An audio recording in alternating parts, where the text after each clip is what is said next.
They say the happiest places hide the darkest secrets. I found one, and now I can't forget it. I just turned 28, and it was a blazing summer in Northern California. I had nothing to do, just an empty apartment and the internet. Days blurred together, heavy with boredom and the hum of my own thoughts. Then I remembered Silverpine Amusement Park, a theme park I hadn't visited in years.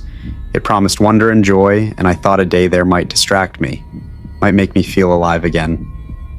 When I arrived, the park was eerily quiet. Only a few hundred people wandered the grounds. For a summer weekend, it was almost empty. The rides, the streets, even the laughter, it was muted, as though the park itself was holding its breath. I started with the Blackbeard's Bayou ride. Normally it was packed with children screaming with delight, parents snapping photos, and the scent of popcorn in the air. Today it was empty, just a lone operator and a staff member directing me to my seat. The ride creaked and groaned as it began to move. Animatronic pirates whispered through the darkness, their painted eyes catching dim light. Every so often, I thought I saw a shadow flicker beyond my vision. Someone or something was watching me. The whispers seemed to grow louder in my head, though the ride made no sound beyond its mechanical moans. After a few more rides, each more empty and unsettling than the last, I wandered toward the Gossamer Gate, a small old cafe at the edge of the park. Its paint was faded, the windows slightly fogged, as if no one had cared for it in decades. Rumor had it that this cafe held secrets from the founder, Edwin Harrow. Some said he had built parts of the park for reasons no one could understand, and that certain rooms weren't meant to be found. Inside, I noticed a tiny door behind the counter. About 4 feet high, it looked almost comical, like something out of a children's story. A small tarnished key rested on the counter. Something inside me urged me forward. Curiosity overcame caution. I tried it. The door creaked open with a sound that seemed far louder than it should have been. Inside, it was black at first. My footsteps echoed, swallowed by the void. Then the door slammed behind me, and I jumped at the sound. It was louder than I expected, reverberating through the space like a warning. The ceiling stretched higher as I walked, impossibly so. Overhead, lights flickered to life, revealing a stark white room nearly 9 feet high. In the center stood an elevator with a strange keypad. Red and black buttons, strange symbols, and 2 circular shapes at the top glimmered in the dim light. A plaque below it read, "Do unto the world as we have done, keepers of the gate." I stared at the words, shivering.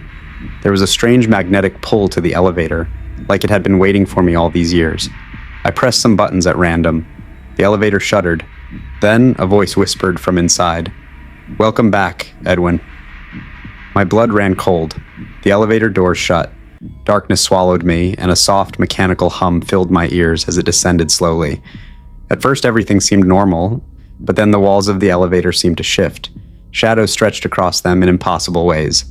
I saw fleeting glimpses of a man in an old park uniform, walking just beyond the walls, staring at me with hollow eyes. A faint whisper tickled my ear. "You shouldn't be here. You shouldn't be here." The elevator jolted, and for a moment I saw visions of the park from decades ago. Children laughing, the founder himself, Edwin Harrow, pacing in the shadows, murmuring to figures I couldn't make out. The faces flickered and dissolved into darkness. My heart pounded, my palms slick with sweat. When the doors opened, I was in a room the size of a small office. A silver vault stood open, gleaming under flickering lights. On the desk sat a single VHS tape labeled Whispering Shadows, coated in thick dust. Inside the vault, shelves were crammed with notes, old tapes, and documents. Their edges were yellowed, some stained with something I didn't want to name. At the back, a small freezer caught my eye. It seemed out of place. I struggled to open it. Inside, a preserved head, not gruesome, just frozen, unnervingly intact. Its eyes stared blankly, yet I felt them following me. The note above it read, "To those who guard the secret, I must finish what I started. Remove anyone who sees too much. The world must never know." Panic clawed at my chest. My vision blurred. The walls seemed to close in. I thought I saw multiple shadows of myself moving around the room, whispering secrets I couldn't understand. I stumbled backward, tripping over scattered papers, my heart pounding. I ran to the elevator, desperate to escape. When I returned to the cafe, the space was still empty, but before I could leave, park security appeared, appearing from nowhere. They grabbed my arms, pulling me toward a hidden booth. I bit down hard. They recoiled, a a sharp yelp breaking the silence. I broke free and ran, my eyes darting to the tracks above, the high-speed monorail. The train roared past just as I leapt into the bushes below, narrowly avoiding disaster. I didn't stop. I walked for hours through empty streets, sweat and fear mixing in a dizzying blur. Every shadow seemed alive. Every distant sound, footsteps, a whisper, the hum of a far-off engine, made me flinch. Eventually, I made it to a friend's house, exhausted, shaking, too afraid to speak. Even now, living far away, I can't shake the images of that place. The fleeting glimpses of past visitors, the strange echoes, and the feeling of eyes always on me haunt my sleep. I still wonder, what is Harrow building down there? Who else knows? And if they find someone who sees too much, what happens then? Because some doors, once opened, can never be closed, and some secrets are not meant to be unearthed.